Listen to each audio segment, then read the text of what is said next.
આતંકવાદીઓના Instagram ગ્રુપની પણ સભ્ય હતી। આતંકવાદીના સંપર્કમાં રહીને બેંગ્લોરથી મહિલા દેશ વિરોધી પ્રવૃત્તિઓમાં સામેલ હતી। કર્ણાટકની આ મહિલાની ધરપકડ છે તે કરી લેવામાં આવી છે।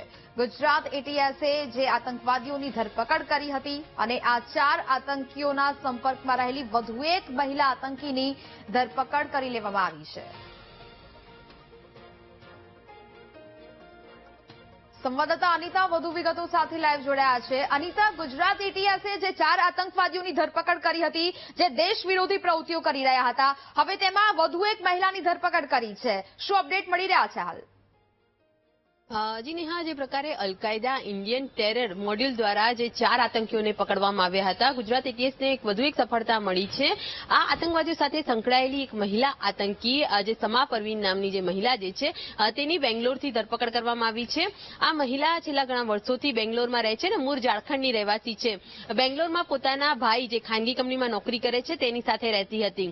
સમા પરવીનની વાત કરીએ તો તે પોતે સોશિયલ મીડિયામાં ઇન્સ્ટાગ્રામ સાથે જે આતંકીઓ જે અગાઉ જે ઝડપાયેલા જે સંકળાયેલા છે તેની સાથે સંકળાયેલી હતી અને દેશ વિરોધી પ્રવૃત્તિઓને લઈને જે પોસ્ટ કરવાની હોય છે, જેહાદી ષડયંત્રને લઈને તેની જે કટ્ટરવાદી પોસ્ટ હતી તે સામે આવી હતી અને તે પણ આતંકીઓની સાથે મળીને કોઈક મોટો હુમલો કરવાના ફિરાકમાં હોવાનું સામે આવ્યું હતું। હાલ તો સમા જે પરવીન જે છે તેની ગુજરાત એટીએસે ધરપકડ કરી છે અને જે પ્રકારે હાલ સોશિયલ મીડિયા પર કટ્ટરવાદીનું પ્રમાણ વધી રહ્યું છે, યુવાનોને કટ્ટરવાદી બનાવવાનું જે ષડયંત્ર જે ચાલી રહ્યું છે, જેને લઈને ઇન્સ્ટાગ્રામ પ્લેટફોર્મ પર જે સતત ગુજરાત એટીએસની વોચ હતી, મોનિટરિંગ કરી રહી હતી, એ દરમિયાન જે આ 4 આતંકી જે અમદાવાદનો જે મોહમ્મદ ફરદીન અને જે યુપીથી જે મોહમ્મદ ફેક, જે બંનેના કનેક્શન ખુલ્યા હતા। મોહમ્મદ ફેક જે મુખ્ય સૂત્રધાર છે, જે આ પ્રકારે કટ્ટરવાદી અને જેહાદી ષડયંત્ર રચવા માટે સોશિયલ મીડિયા પર ગ્રુપ તૈયાર કરતો હતો અને તેણે 800 થી વધુ જે લોકો જે છે, જે યુવાનો જે છે તેઓને કટ્ટરવાદી બનાવવા માટે